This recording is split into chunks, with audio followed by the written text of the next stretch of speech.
This program is brought to you by the Vegetarian Society of Hawaii, a nonprofit organization dedicated to sharing with the community the many benefits of a vegetarian diet. Free monthly meetings include vegetarian experts found locally and on the mainland, quick and easy cooking demonstrations, and healthful and delicious food samples. Members enjoy an informative quarterly newsletter, social activities, and discounts at many vegetarian-friendly restaurants and health food stores. For an application, call 944-8344. That's 944-8344. Or visit our website at www.vsh.org. vsh.org.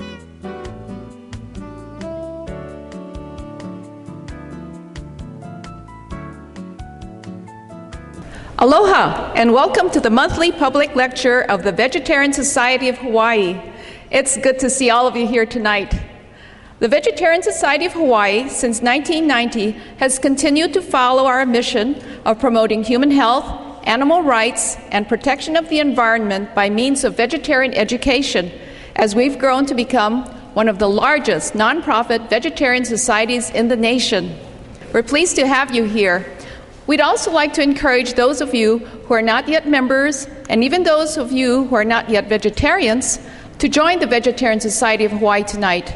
Members receive an informative newsletter, may participate in popular social events, and receive discounts at many vegetarian-friendly restaurants. Please be sure to stay after our program and sample some delicious vegan foods provided by the generosity of down-to-earth natural foods. We're videotaping tonight's presentation for broadcast on the VSH TV series Vegetarian. On Oahu, you can watch it on Olelo Channel 52 every Wednesday at 11 a.m. and on the first and third Thursdays of the month at 6 p.m. You can also go to our website, vsh.org, to see videos of this and many of our previous presentations. You'll also find lots of other great information there, including recipes, our famous dining guide, past newsletters, and even a link to our own Facebook page. Now, before we continue to tonight's speaker, we'd like to introduce to you Mary Molly Matsumoto, our most recent winner of the Maybelle Roth Vegetarian Scholarship, who will say a few words to us tonight. Maybelle Roth was a VSH member who endowed a scholarship at the University of Hawaii with a $150,000 legacy for worthy vegetarian students to further their studies and/or research in the field of nutrition. Ms. Roth created the scholarship in partnership with the Vegetarian Society of Hawaii, and we are proud to announce that Molly has just received an award of $10,000 this year, and she's won this award for the third year in a row. Last year it was for $25,000 and the previous year for $10,000. Molly is a third-year student at the John A. Burns School of Medicine. Please welcome Molly Matsumoto.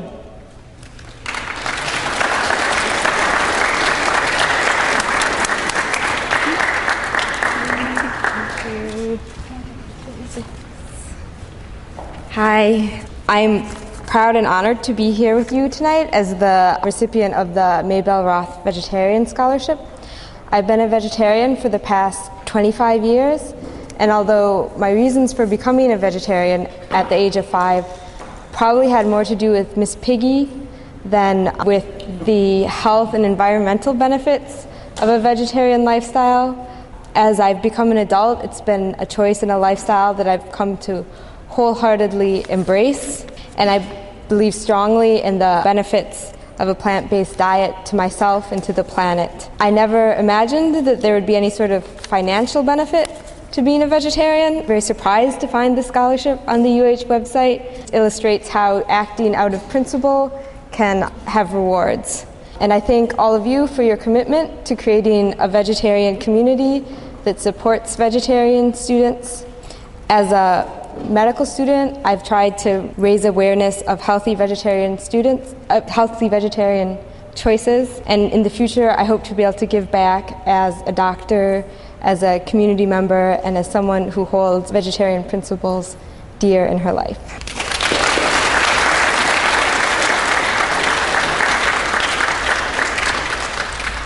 Thank you again, Molly, and congratulations. It's now time for our special guest. We're delighted to have with us tonight Elaine French. Ms. French graduated from Willamette University and was an international flight attendant for 33 years. She edited Dr. John McDougall's first books and taught cooking classes to his patients. She was a founder and the first president of the Vegetarian Society of Hawaii. In 2002, she and her husband, Jerry Smith, who was also a founder, moved to St. George, Utah, and opened a vegan restaurant. For 5 years, they created the menu, recipes, and meals for a weight loss spa. They also helped to found the Vegetarian Society of Utah, where they still serve as advisors. In 2008, Elaine created the popular website vegan-weight-loss.com. Her presentation tonight is entitled Weight Loss Without Hunger. Is it possible? Please welcome Elaine French.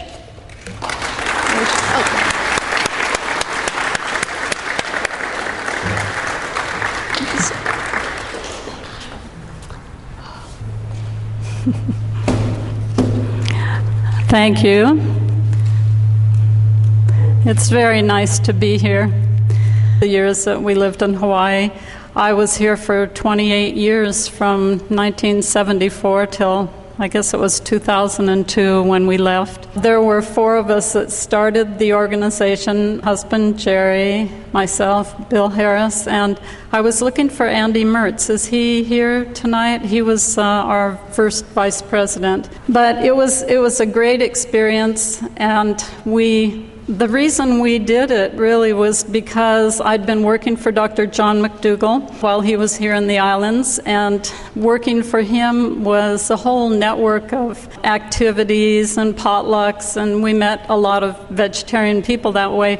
And then Dr. McDougall moved to the mainland, and our whole support network was kind of pulled out from under us. So Jerry and I decided that we would go to a vegetarian conference at, was it Humboldt State? Was that the name of it? In Arcata, California. We went to that conference just to see if we could meet some other vegetarians. And while we were there, we attended a lecture, a little seminar actually called Starting a Local Group. And so that was the beginning of it. We sat through that seminar and said, hey, we can do that. So we came back to Honolulu and started the organization. Anyway, so when I look out here and I see all these faces, I hope that for many of you it has provided the network of friends and information that has made it easier for you to transfer to a plant-based diet too. And maybe some of you are just learning and just on the way, and I encourage you to stick with it and come to the lectures, because you'll get excellent information from the people who speak. I know that Lorraine, the current president, and Bill Harris, they're very careful about the speakers that they select, and they have excellent ones. Okay, weight loss without hunger. This is a topic that has interested me for a long time, probably because my family tend to have a problem with obesity. I have one sister who weighs 300 pounds and another who's in the high 200s, an obese brother. My father's deceased now, but he was obese, and my mother is too. And so I grew up in a family where we ate rich food all the time. My father had a hamburger restaurant, a restaurant kind of like a Denny's, and that was where I ate most of my meals when I was growing up. Anyway, so that was the family story, and I think I've told Jerry many times I'm very thankful that the career that I chose was to be an international flight attendant, first with Pan Am and then later with United, because in those days, beginning in 1969, we were required to meet weight requirements. We had weight check every 6 months, I think it was.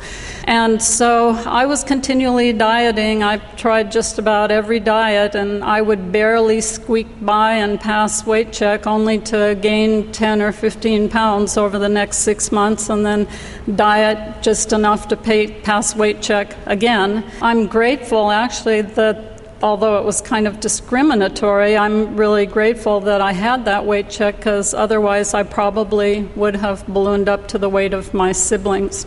Today we have 2/3 of Americans that are overweight. Out of those 2/3, about half of them are actually obese, and 1/3 of the children in the United States are overweight too.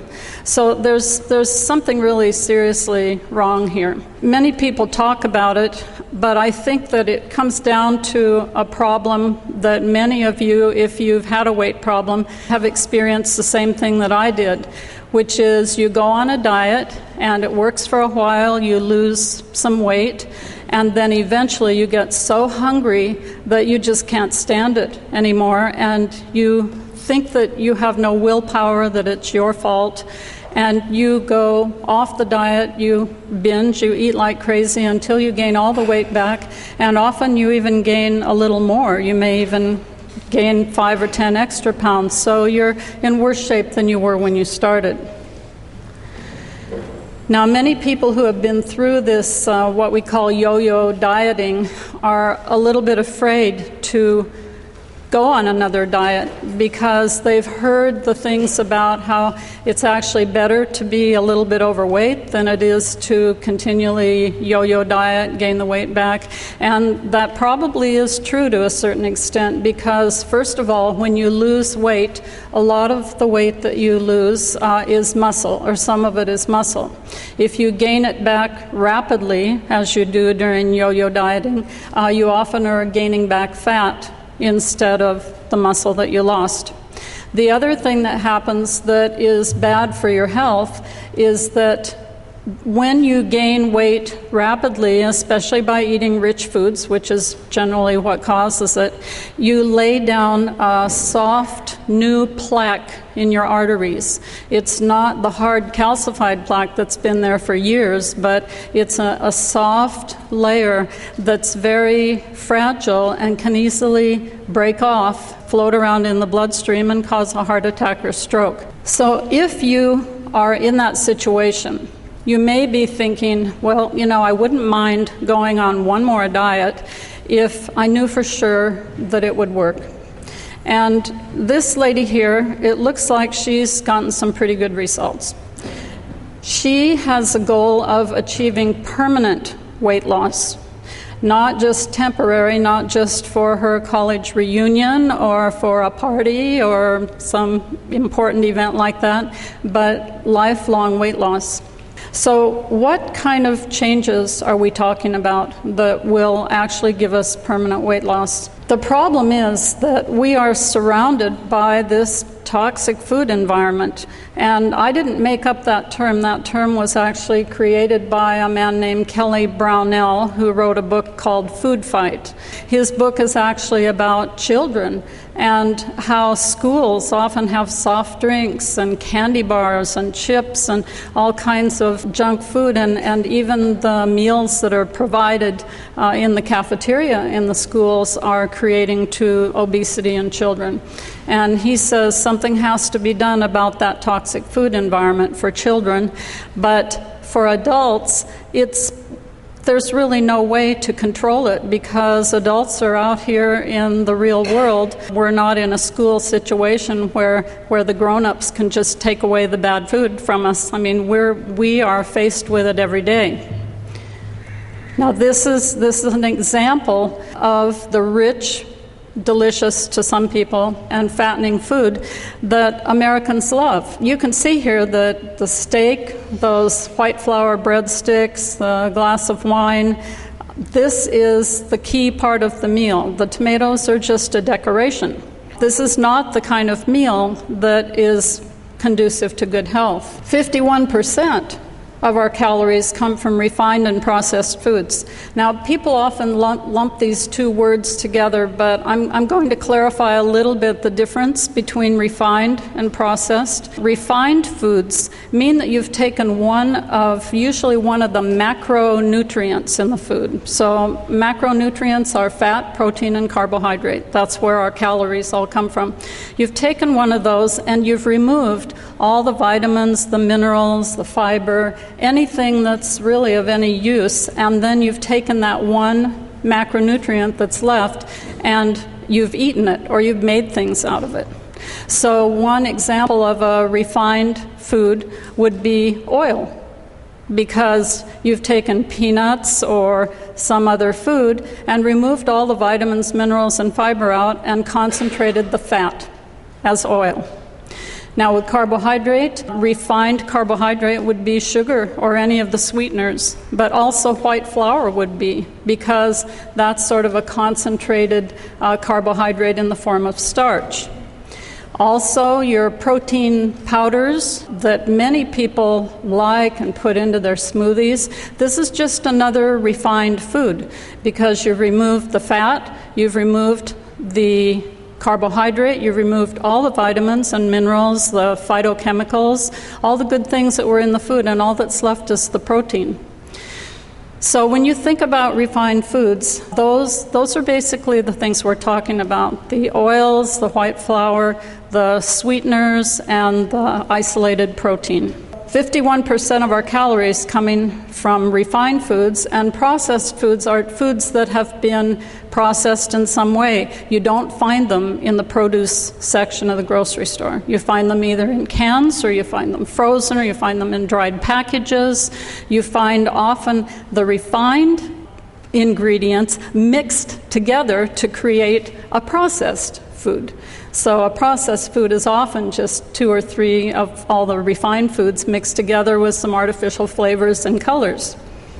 It's actually amazing that the human body can even survive on this kind of thing. So for the general American, 42% of their calories come from flesh foods and dairy products. This is something that if you're a vegetarian or a vegan, you're not eating, but I'm willing to bet that many vegetarians and vegans are eating food that is almost as bad, not quite, but if you're eating highly processed vegan foods, whether it's the soy cheeses or the mock meats or the soy ice cream, today it's very easy to find a duplicate of every animal food in a vegetarian or vegan form.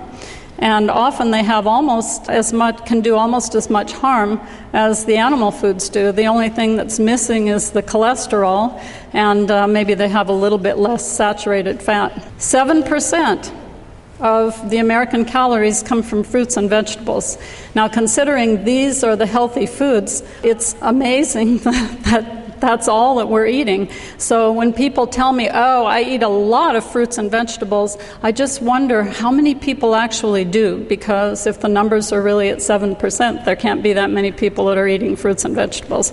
And this number is actually inflated quite a bit, because most of those 7% come from potatoes in the form of French fries and potato chips. So it is easy and comfortable to base your diet on these kind of foods, on the rich and fattening foods. There are a lot of reasons that it's easy. One is that the foods are everywhere. Everywhere you go, you get in your car, it used to be when you went to a gas station, you just got gas for your car. But now there's always a little mini mart attached to the gas station, and you go in and buy a candy bar or buy some food before or after you pump your gas. No matter where you are, there's food available. At work, I mean, here in Hawaii, this is a classic example. I remember when Jerry worked here for United Airlines, people were always bringing in boxes of donuts, candy, cookies they'd made, whatever. It's very hard to resist when these things are all around you. So your friends and family encourage you to eat fattening food. We just had Valentine's Day, and what do people do on Valentine's Day? They give you chocolate, right? Or they take you out to dinner to a really rich food restaurant. Is this a sign of loving somebody, giving them food that is going to make them sick and make them gain weight?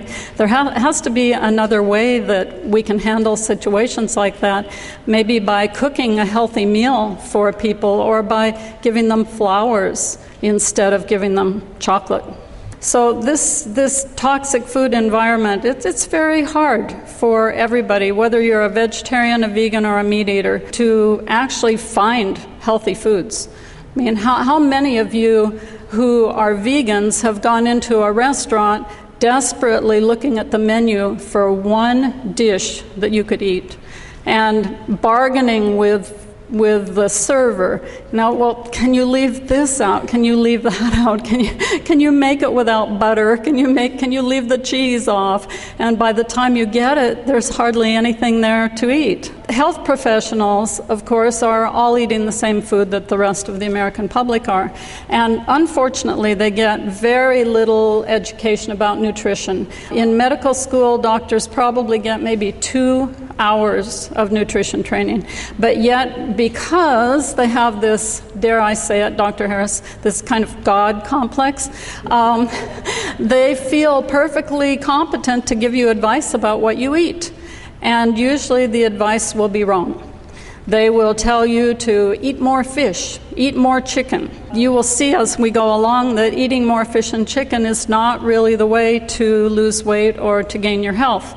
And if by any chance you actually take it upon yourself to change your diet, to start eating a vegan diet, for example, and your cholesterol comes down, your high blood pressure comes down, you lose weight, maybe even better things happen, like you get a remission from cancer or your heart disease reverses.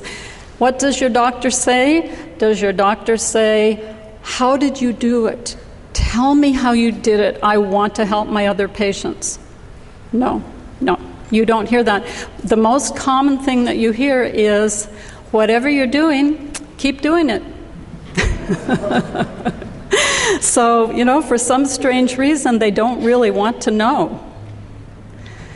However, if you do take it upon yourself to make these dietary changes, be aware that it can be challenging. There's no doubt about it. And now this is probably one of the things that people worry about a lot, is they think they won't like the food.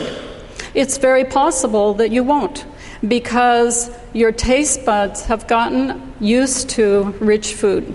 And not only that, but it's actually hardwired into our systems to like that kind of food.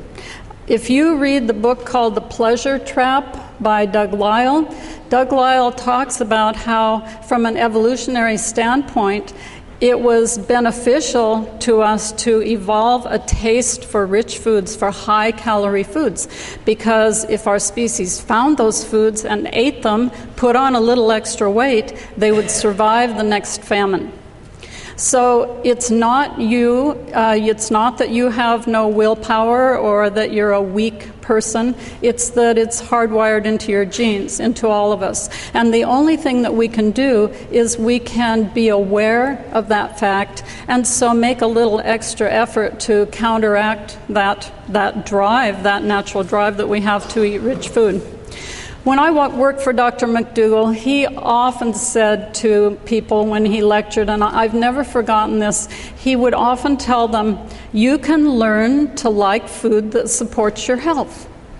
And I thought that was very honest on his part and very profound too, because he wasn't saying, hey, the food's delicious, just eat it. He understood that a lot of people had a resistance to changing their diet, and he said, you can learn to like food that supports your health. And I'm sure that every one of you has probably experienced this on one level or another. Is there some food that you used to eat that you have given up? Something that you knew was just so bad that you really shouldn't eat it anymore.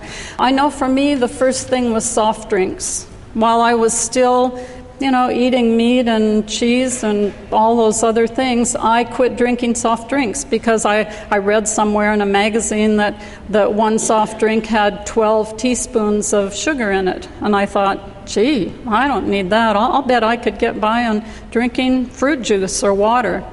So think about that. Maybe you've switched from whole milk to skim milk, and you've discovered that your tastes change. By the way, I'm not recommending skim milk, but this is just an example that many people can relate to.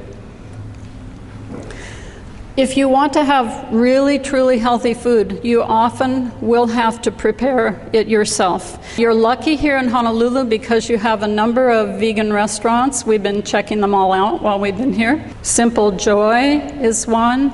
Loving Hut, there are 2 or maybe 3 of those. Peace Cafe, is that the other one? These are all new, like in the last year, as far as I know. We come back every once in a while. And plus, you've got the food at Down to Earth. There are many, vegetarian and vegan dishes there. You're very fortunate. We live in a small town in Nevada where there is nothing to eat. We eat at home every night. All there are just casinos with rich food and booze. So, be thankful and take advantage of these vegan restaurants that you have. And also support them. This is something that I feel very strongly about because we had a vegan restaurant of our own. And there were people that we knew in St. George, where our restaurant was. We knew they were vegetarians. We knew they were vegans. And they ate in our restaurant maybe once a year. And I always wondered, why don't they come a little more often? If they just came once a month, if each of them came once a month, they would have helped our bottom line. It would have been wonderful. I mean, we did survive for 5 years, but we certainly didn't get rich. And so think about that. If you are a vegetarian or vegan, instead of going into restaurants that serve both meat and non-meat items, support your vegetarian and vegan restaurants so they're there when you want them. This is another challenge that you may have to face when you change to a healthy diet, and that is that it may make other people around you uncomfortable. People like you the way you are. They like to have you go out to eat with them. They like to have you party with them. They bring cookies or donuts to work. They like you to eat them. And there's something else, too, that they may feel a little guilty or uneasy if you are eating healthy food in front of them and they're not doing it. No, they know they should be, but human beings don't generally act based on rational thought. Most of us act based on emotion. And so you have to understand that people, it isn't anything personal against you, but it's their own emotions that are causing them to respond that way. So let's talk about hunger.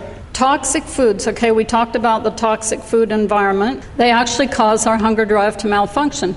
Now, our hunger drive, you would think, it took millions of years for it to evolve. You would think that it would be, by this stage, running like a fine Swiss watch, that it would be perfect. It would tell us to eat just the right amount of food and no more, and none of us would be too fat and none of us would be too thin. So what is it that's happening to our hunger drive that's making people gain weight? Okay, this is the first thing that has changed that our hunger drive is not used to dealing with, and that is that fiber has been removed out of many of our foods. Now, this is an example of a food that contains very little fiber, which is white bread, but there are certainly many others. All of your flesh foods and your animal products, your dairy products, your milk, your cheese, contain absolutely no fiber. And fiber is actually the number one most important ingredient in maintaining weight loss and in losing weight. The more fiber that you can eat, the better. Now, this fiber has to come from whole foods, not from bran sprinkled over your Cheerios in the morning, not from drinking Metamucil or some other fiber supplement. You want to get your fiber from whole plant foods. Here you have flesh foods, animal products contain none at all. So what did we learn a few minutes ago? That 42% of the American diet is composed of flesh foods and animal products. So that's 42% of our foods right there that contain no fiber at all. Now, the government, I think, is recommending today that we take in 30 grams of fiber a day. This is very low. Well, the average American only takes in, I think, 12 or 13. But if you go to a place like rural Africa, village Africa, where people are eating whole plant foods, not refined, not processed, the average fiber intake in Africa, in those areas, is 50 grams a day. And there are some areas where people take in as many as 80 grams a day. Now, disregard anything that health professionals tell you about, oh, too much fiber is not good for you, it'll interfere with nutrient absorption or something. That's ridiculous. You know, as long as the fiber is naturally occurring in the whole plant foods, it's not going to hurt you. It's going to be good for you. It's going to eliminate any problems with constipation that you ever had and decrease your risk of colon cancer dramatically. So, you know, this is the thing that you want to do, is move away from flesh foods and animal products, and also from refined foods, because whether it's sugar or it's oil or it's protein powder, they've all had the fiber removed out of them. Also, beverages, for the main part, contain no fiber. Now, there are some fruit juices that do, but I don't advocate for weight loss purposes that you drink fruit juice. I think water is the best beverage, or another no-calorie beverage, maybe like tea, like a hot tea or a teachino. If anybody's familiar with teachino, it's a great coffee substitute. Because if you take fruit and you grind the fruit or blend it or strain it, whatever you do, even if the fiber is still in there, it has broken up the whole process to turn it into a liquid. And what's going to happen is that you are bypassing the first stage of digestion, which is putting food into your mouth and chewing it. There's amylase, which is an enzyme in your saliva. It's in there for a reason. It's not in there so that you can put a straw in your mouth and bypass the saliva, bypass the enzyme to get the food into your stomach. It's meant to be chewed. And also, by the way, chewing is really good for you, because if you chew, especially a hard food like carrot sticks or something, you're getting a lot of exercise for your muscles, which will keep your face shapely as you get older, and also the pressure of your teeth on the food as you chew keeps your jawbone strong. I mean, think about when you lift weights. Lifting weights, you use the muscle, it keeps the bone in the arms or the legs strong. The same thing happens with your jawbone, so you're more likely to keep your teeth if you use them. So just try to drink water, and instead of bypassing that first stage of digestion, let your teeth do the work. Often when you drink juice or even other beverages, you bypass the second stage of digestion too. And we'll talk about that in a few minutes. So we know now that fiber is the most important thing to help us cope with hunger, to keep from getting hunger. And fiber needs something else for it to really be effective, and that is water. So low moisture foods trick your hunger drive too. And this is a classic example. I mean, how many people think that rice cakes, or these are corn thins, same kind of thing, are a great diet food? Maybe they're only 45 calories or whatever it is, but they actually are not that great because the water is all gone out of them. And you want fiber plus water, because fiber is like a sponge in your stomach. It soaks up the water, and what does it do? It expands. It expands in your stomach, and it fills your stomach. So eating just fiber by itself, this is the reason we don't want to, just eat bran or fiber sprinkled over our cereal. We want the fiber in the wet food. If you had a bowl of corn, because this is made basically of corn and some salt. If you had a bowl of corn with the same number of calories as these corn thins, the corn would be much more satisfying to you. It's a whole food. It's got both the fiber and the water in it together. Now, some of these low moisture foods are healthy foods. They're not all unhealthy. Even those corn thins are they're not really an unhealthy food. But think about this. Look at how many grapes you get on the one plate on the left. Look at how many raisins you have on the other plate. Now imagine those raisins swelling up back to the shape that they were when they were grapes. there would be a huge number. That would be a lot of grapes. It's much better to eat the grapes than to eat the raisins because they fill up, they take up more space in your stomach. Sure, dried fruit is healthy, and if you don't have a problem with your weight, there's no problem with eating dried fruit. But if you're trying to satisfy hunger so that you're not craving things, eat your fresh fruit and try to limit the amount of dried fruit. I'm not saying don't eat any at all. You know, maybe a few raisins in your oatmeal in the morning is a good idea, but they're not really a good idea for a snack.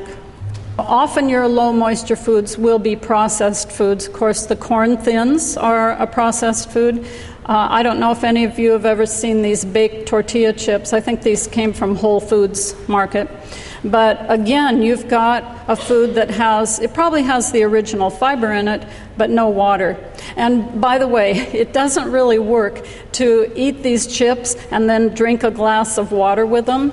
Your body, what it wants to do is it wants to get that whole corn into your stomach, squeeze it around, turn it into kind of a pulpy liquid, then send it through to your intestines where bit by bit the nutrients are taken out of it. That's what your body wants to do. It doesn't just want some corn chips and a glass of water. It doesn't really work the same way.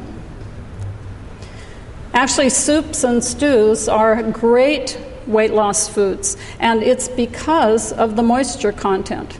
There have been studies done where they have people eat a bowl of soup, and by the way, salad does the same thing too, before a meal, and it reduces the number of calories that they eat during the meal dramatically because the liquid in the soup fills the stomach so much. Now here we alluded to this a little bit, the pureed, blended, also powdered foods. This is another thing that tricks our hunger drive.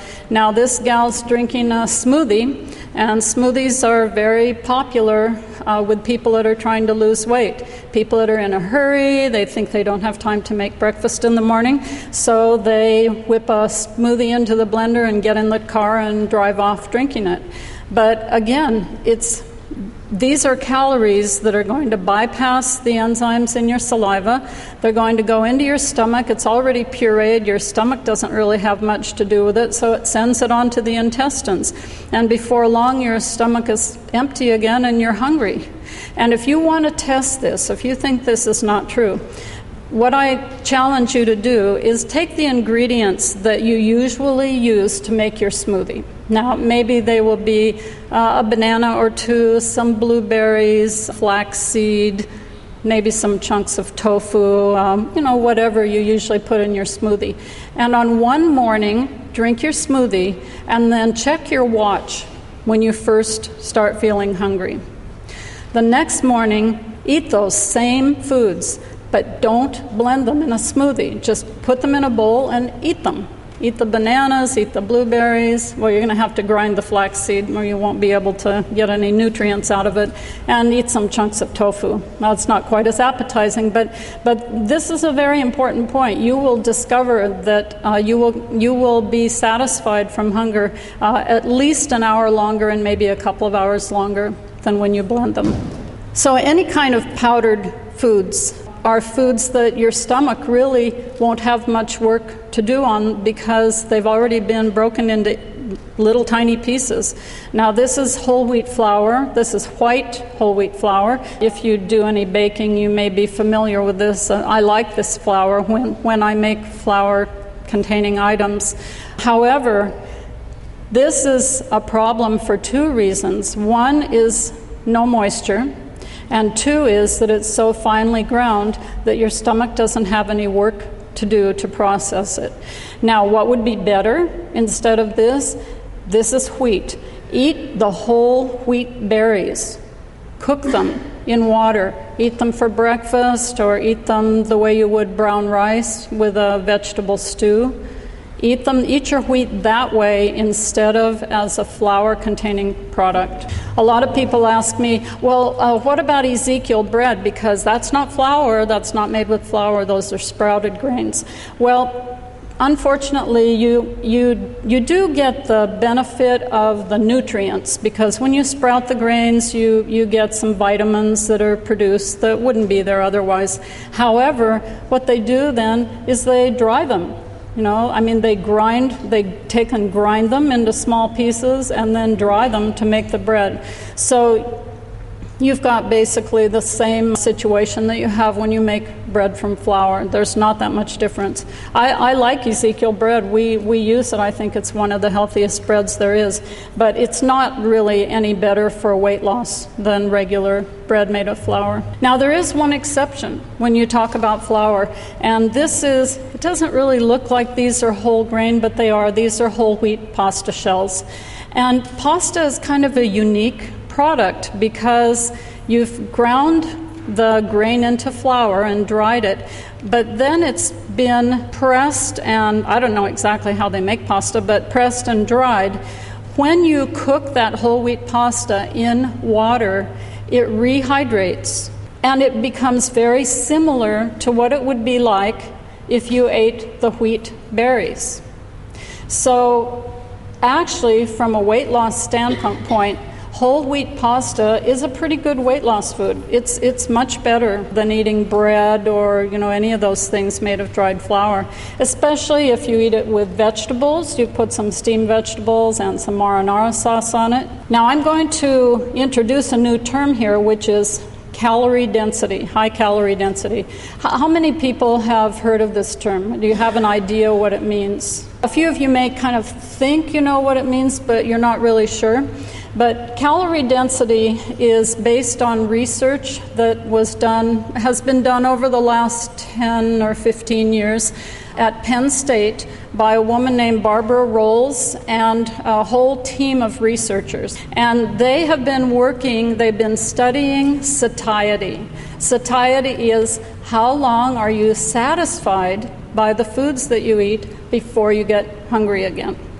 And they have discovered something very interesting, which is that each of us eats about the same weight of food every day. Now, each of us will be different, so the amount by weight that I eat every day will be different than the amount that Jerry eats. But every day, if I eat 2.5 pounds of food, probably the next day I will eat about 2.5 pounds of food too. So you're probably asking, well, so why does that matter? Well, it matters because you can look for foods that have fewer calories by weight. Okay, so that means fewer calories. Usually dietitians talk in terms of gram, how many calories per gram. Some talk about how many calories per pound. Neither one of those makes any sense to me because in general the food that we eat is based on ounces, wouldn't you say? I mean, more than likely you're going to eat 3 or 4 ounces of something or maybe 8 ounces of something. So I took their research and I converted it into ounces. And the things that they learned were that in a population, the people whose diet consists of overall, like all the foods added up and divided by ounces, about 25 calories per ounce. Those people always lost weight, whether they exercised or not, even if they were sedentary. People whose calorie density was between 25 and I think it was 37.5, most of them lost weight. People between 37.5 and 50 all lost weight if they exercised. Okay, they didn't have to be running marathons, but they had to get some daily exercise, probably 30 to 60 minutes of walking a day. And it goes on like that until you have people who are eating a diet that is, say, 75 calories per ounce, and those people all gain weight. Okay, it doesn't matter how much they exercise. So this is a real breakthrough in information because it enables us to figure out what foods we should be eating that will keep our calorie density down. down below. I figure that maybe an ideal number we want to look at is about, say, 35 calories per ounce, assuming you're going to get a little bit of exercise, 35 to 40. Now, the foods that meet that requirement, your vegetables, have 6 calories per ounce. Well, that's fabulous. I mean, you can eat as many vegetables as you can possibly eat, and you won't even come close to your calorie density. And fresh fruit, not the dried fruit, but fresh fruit is about 15 to 19 calories per ounce. Your whole grains, and these are intact whole grains, so that means not bread, not bagels, not chips, but cooked brown rice, cooked oatmeal, cooked quinoa or millet, range from about 28 to 31 calories per ounce. And your root vegetables, like potatoes and sweet potatoes, are also about 28 to 31 calories per ounce. So are you getting the picture here? You can eat all of those foods, as many as you want, and you're going to easily be underneath your 35 calories per ounce. Beans, I think, are a little bit more, but I think they're still under 40. I think they're 33 to 39 or something calories per ounce. And in general, we want to limit the number of beans that we eat to maybe 1 cup a day, because they're very high in protein and we don't really need that much. We get plenty of protein from the vegetables that we eat. I mean, broccoli's 50% protein, so are your leafy greens. So there isn't any danger of having a protein deficiency eating plants. Now, the things that are really causing a problem are like oils, because your oils are 250 calories per ounce. So what happens if you take a fairly healthy food and you fry it in a tablespoon or 2 of oil? You've gone from something that had a low calorie density to something that has a high calorie density. The same thing happens if you take a beautiful salad. A huge plate of salad, is going to be like 6 calories per ounce, but you put a tablespoon of oil on it, and you've just added a food that has 250 calories per ounce. Okay, your animal foods have a high calorie density too. I don't really have these numbers memorized. Your avocado, 45 calories per ounce. So not too bad. I mean, you add a little bit of avocado, maybe 1/4 of an avocado to your salads, which, they're very low calorie density, and the avocado is a little bit higher than 35. It's nice to have a little bit of plant fat with your salads because it helps your body absorb the nutrients that are in the salad. Cheddar cheese, anybody want to make a guess? Nope. 114 calories per ounce. What about butter? 203. Sour cream, 60. Ice cream, 57. Anybody want to take a guess about the peanut butter? How about 167 calories per ounce? Oh, that hurts, doesn't it? And most of your nuts are right around the range of 160. But these are very important things to grasp. And it doesn't mean you can't eat these foods, but instead of eating a large amount, make a salad dressing out of raw cashews and lemon juice, vinegar, a lot of water, and that's your creamy dressing. Don't eat 6 ounces of it. Eat 1 ounce or 1.5 ounces on your salad. You get a little bit of the fat from the cashews. In fact, on our website, we have a great recipe for ranch dressing that we make all the time. And it's basically just the ingredients I told you with a few herbs in it. It keeps for a week or 10 days in the refrigerator. And we put it not only on salads, but on our steamed leafy greens, on broccoli. You can even put it on grains if you want to, although I think grains taste fine the way they are. So, this is what you want to do, is to tinker with that fat content, with the high calorie density foods, so you're just eating small amounts of them and they're being mixed with water. So in addition to calorie density, we also have the problem of low nutrient foods. tricking our hunger drive. Now, your nutrients are your macronutrients, which are fat, protein, and carbohydrate, but there are a whole bunch of other nutrients, the micronutrients, the vitamins, the minerals, the phytochemicals or phytonutrients from the plants. And all of those things have a very satiating effect when we eat them. There's a big difference between, you can talk about bread, between eating white bread or whole wheat bread. Whole wheat bread will stay with you longer, and it's not just because of the fiber, but it's also because it has more nutrients in it. Every cell in our body needs nutrients. We need it to run the enzyme systems and the digestive system and everything. And if you're eating foods that are low in nutrients, your body is going to say to you, keep sending more food in. I don't have all the supplies I need yet. Okay, eat some more. I still don't have the supplies I need. But if you fill up your plate with steamed kale and broccoli and orange sweet potatoes and drizzle a little cashew dressing on it, you're going to have a meal that has a calorie density of maybe 30 calories per ounce, and also it will be giving you all of those nutrients that turn off that message in your brain that says, eat more, eat more, eat more, I don't have the nutrients I need yet. These are flavor enhancers, and not only the food industry, as far as the manufacturing industry, but your restaurants do this too.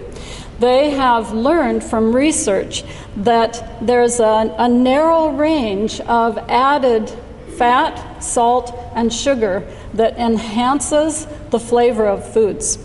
And if you go too high with the sugar, for example, people will say, too sweet, I really didn't like it. If you drop just below that level a little bit, people go, sweet, this is really good. And then they'll do the same with salt, and they'll do the same with fat. We now have food manufacturers that are using focus groups to taste dozens of combinations of sugar, fat, and salt to figure out what's the maximum amount or the minimum of these ingredients that they can put in the food that will make it the most addictive, the most attractive to us. This is, to me, this is almost criminal. And at the same time, we're standing there saying, why is everybody getting fat? Why are Americans getting fat?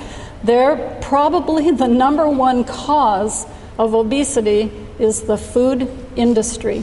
Artificial sweeteners are another thing that are used to stimulate our appetite for sugar.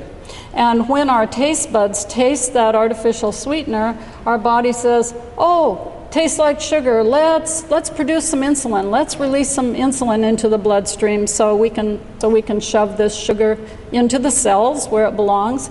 So the insulin gets in the bloodstream, it starts floating around, it says, sugar, sugar, we don't see any sugar here. Oh, but here's some fat, let's store this in the cells. We'll store the fat. There are a number of factory farms and animal feedlot operations that feed artificial sweeteners to animals to fatten them for slaughter because it makes them eat more. If you drink alcohol, you're aware that it does stimulate your appetite. And it also reduces inhibitions, which means that if there's rich food hanging around at a party or whatever, the more alcohol you drink, the more likely you are to eat those rich foods. It's destroying our liver. It's often destroying relationships with family, causing accidents with motor vehicles. Do you really need it? No, try drinking water. Permanent lifestyle changes, you want to normalize the hunger drive.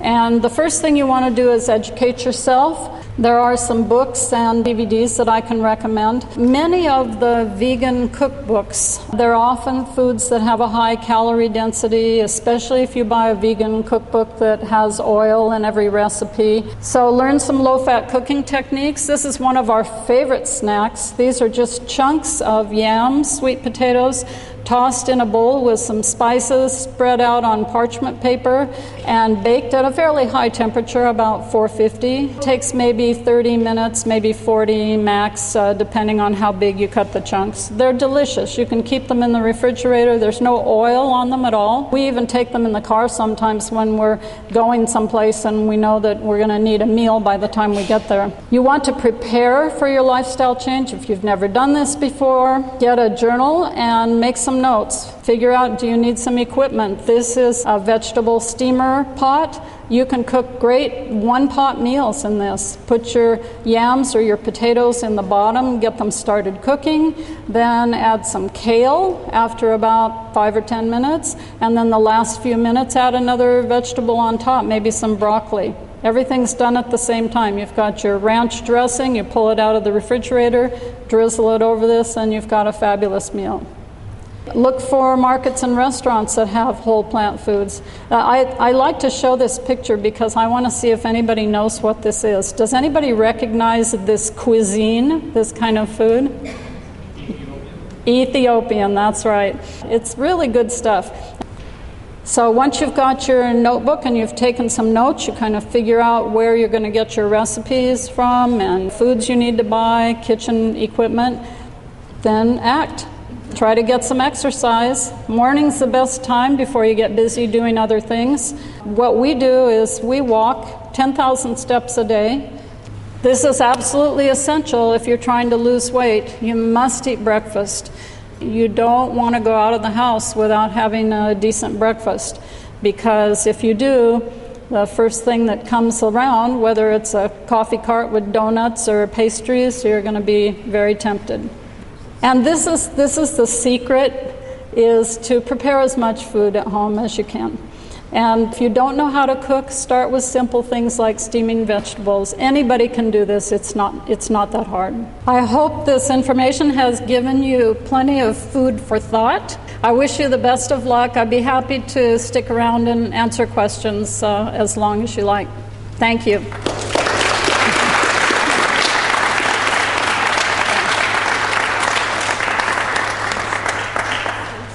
Thank you, Elaine French, for coming back to your Vegetarian Society of Hawaii home and for giving us an important talk, causes of the health challenges that are facing our society today. Before we go on, I'd like to ask the 4 founders of the Vegetarian Society of Hawaii to please come to the front. Elaine French, Jerry Smith, Andy Mertz, and Bill Harris.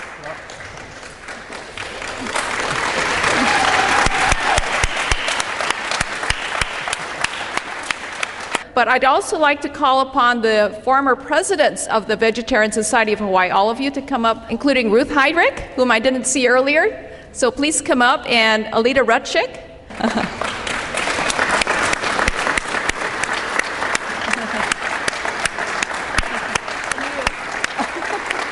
We'd like to invite you to enjoy some delicious vegan food, courtesy of Down to Earth, back in the courtyard there. Thank you all for coming tonight, and have a safe return home. Good night. This program is brought to you by the Vegetarian Society of Hawaii, a nonprofit organization dedicated to sharing with the community the many benefits of a vegetarian diet. Free monthly meetings include vegetarian experts found locally and on the mainland, quick and easy cooking demonstrations, and healthful and delicious food samples. Members enjoy an informative quarterly newsletter, social activities, and discounts at many vegetarian-friendly restaurants and health food stores. For an application, call 944-8344. That's 944-8344. Or visit our website at www.vsh.org. vsh.org.